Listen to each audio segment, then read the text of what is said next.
Hello there and welcome to another Minecraft Bedrock and Java tutorial. My name is Ra and today I'm showing you how to build an item sorter with only 2 filter items and for all stackable items. This is a fairly easy build with redstone involved, but it's all pretty basic to make. Let me know in the comments if you have any suggestions or questions after watching this video, and also please leave a like to spread this video around. And with that said, let's get started with the tutorial.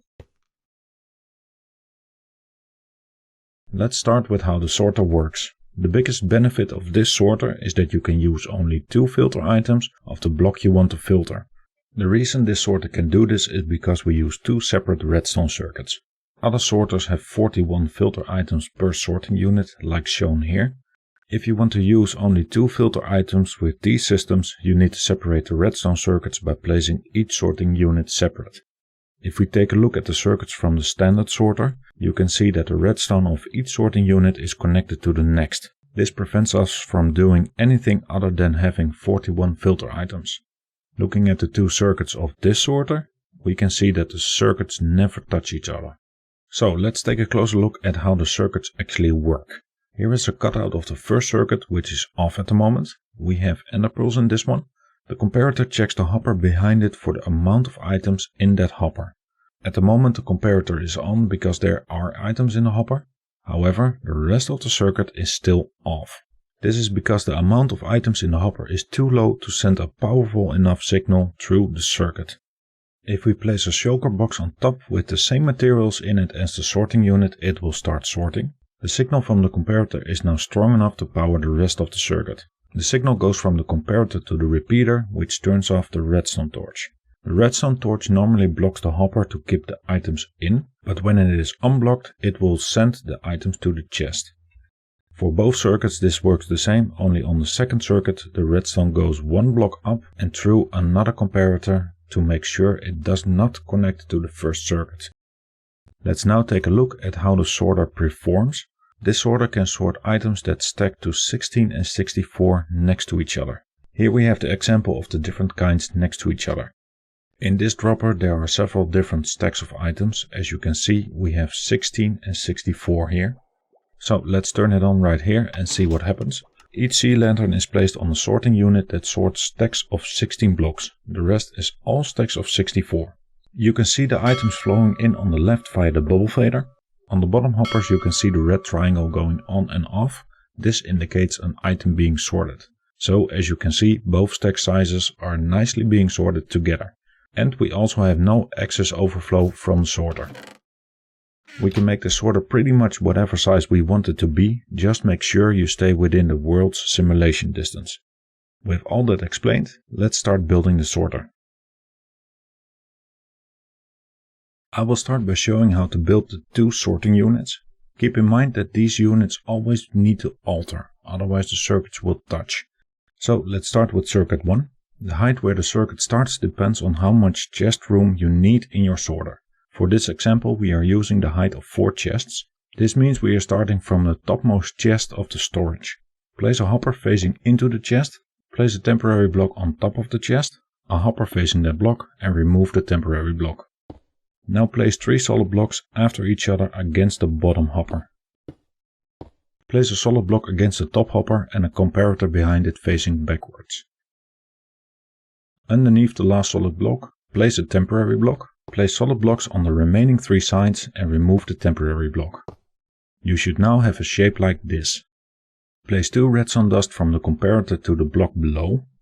Place a repeater on one tick facing forward and a redstone torch on the other side of the block at the front. The bottom hopper should now be locked. We can now build the second circuit, which is slightly different. We again start at the topmost chest of the storage. Place the 2 hoppers in the same way as before. Also place the 3 solid blocks against the bottom hopper.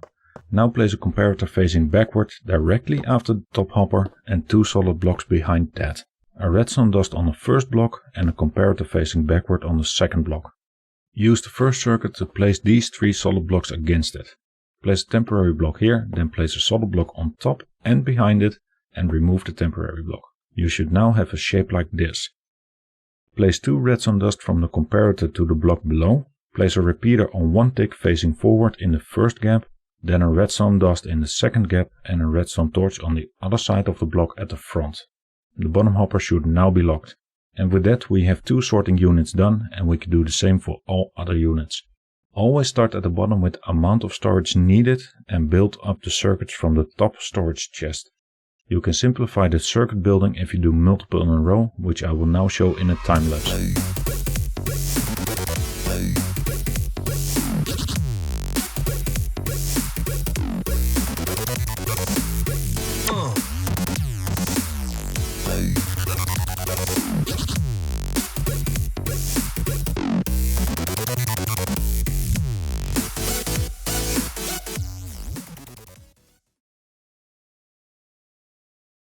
Next we need to set up the item filters in the top hoppers. To make the filters, place the material we need to filter in the first slot and rename blocks in each of the other 4 spaces. If we want to sort an item that stacks to 64, we need 20 rename blocks in total, so 5 rename blocks per space. If we want to sort an item that stacks to 16, we need 12 rename blocks in total, so 3 rename blocks per space. The system will let all items through that are the same as the filter. There will however always be 1 or 2 filter items left in the first slot because we need those blocks to stay as a filter. The reason for using renamed items is safety. We need those 4 slots in each hopper to stay blocked so no other block can enter that slot. This sorter works best with a hopper line on top that transports all items over the filtered hoppers. You could use water streams, but that is less reliable. Therefore we're setting this one up with hoppers. Keep in mind that no item sorter will sort 100% of the items put in, due to things like lag on servers or the loading and unloading of chunks. Therefore it is wise to always set up an overflow chest at the end of the sorter. We will catch overflow items and items that cannot be sorted in that chest. So first we need to place the overflow chest. At the end of the sorter we're skipping 1 block and placing the overflow chest. Now either make the overflow chest 1 block higher than the sorter or take the hoppers up to that height. Place a line of hoppers from the overflow chest over the hoppers with filters and end at the start of the sorter. We will now make the input chest and the bubblevator to get the items in the hopper line. Normally you will put the redstone for the input system underground, but to completely show you how this works we will keep the top open. Place a dropper facing backwards and a soul sand block 1 block below and in front. We need to make a redstone clock that will detect if there is anything in the hopper, activate it and shoot it out into the bubblevator. Place a comparator out of the dropper. This will check if there is anything in the dropper. Place a solid block after the comparator and a redstone dust behind that. When we place some items in the dropper, the circuit will turn on and the redstone dust at the end is glowing slightly. This means that we have the redstone signal right here at the end. When we place 2 solid blocks here, we take the signal 2 ways. First we are going to take the signal back via this repeater and a redstone dust to the comparator. You can see that we've now created a redstone circuit which just goes on and off as long as the dropper has items in it. We now want the dropper to shoot out the items, so we need to take that signal to the dropper. Back here we split the signal into 2 ways and the second signal we want to take to the dropper. If we place a redstone dust and then a repeater, we are 1 block away from the dropper. When we place a solid block here, we take the signal into there and that fires the dropper. With this system you need to take care that the items don't go too fast into the storage up top, depending on what storage system you use. If items are getting stuck on top or are backing up, you need to slow the redstone clock down. This is done by setting both repeaters to more ticks. You can set them from the default 1 tick to 4 ticks. And as you can see with 4 ticks the system is pretty slowed down. The dropper also needs the input from us via a chest. Place a hopper going straight into the dropper and a hopper in front of that facing into the first hopper. Now place a double chest on top of that last hopper and we have the item input. To take the items up we are using a simple bubblevator. Place glass on at least 4 sides to keep the water from spilling out. The dropper and hopper at the bottom are both considered a full block, so the water is also blocked right there. Take the glass tube up to the height of the hopper line. Now place the glass in such a manner that the water can flow over at least 1 hopper at the top. We now need to fill the entire tube with full water blocks. The easiest way to fill the tube with water is to place a bucket at the top and place kelp from the bottom. Kelp makes full water blocks from flowing water, but kelp does not grow on soul sand. Now replace the soul sand block by dirt, grass or gravel. Either bone meal the kelp or swim up the tube and place the kelp to the top.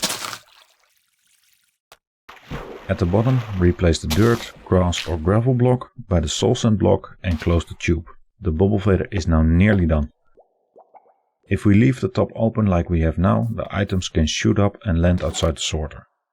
So cover the top with glass and test the sorter by putting blocks in the input chest.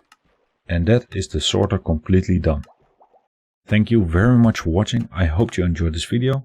If you have any suggestions or questions, then leave a comment below. And also leave a like if you liked the video.